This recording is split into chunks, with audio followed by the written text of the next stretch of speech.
The United States of America has allocated a sum of $50 million as support funds for the forthcoming election in Nigeria. The Consul General of the U.S., Will Stevens, revealed this at the opening ceremony of a 3-day workshop for journalists ahead next year's elections. Olaido Yewole has more. The United States mission to Nigeria has restated its commitment to ensuring a credible and peaceful election in Nigeria in 2023. To ensure this, the United States Consulate is partnering the West Africa Broadcast and Media Academy to train these journalists ahead of the polls in 2023.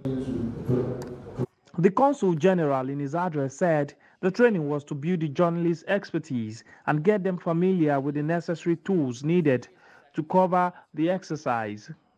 He disclosed that the United States, in its efforts to ensure a successful electoral process, it has made adequate financial support to aid the process.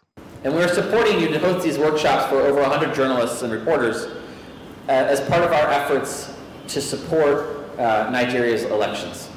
Over the last 3 years and into the next year or two, the U.S. government has allocated over $50 million for technical assistance and support and training to INEC and others and civil society organizations.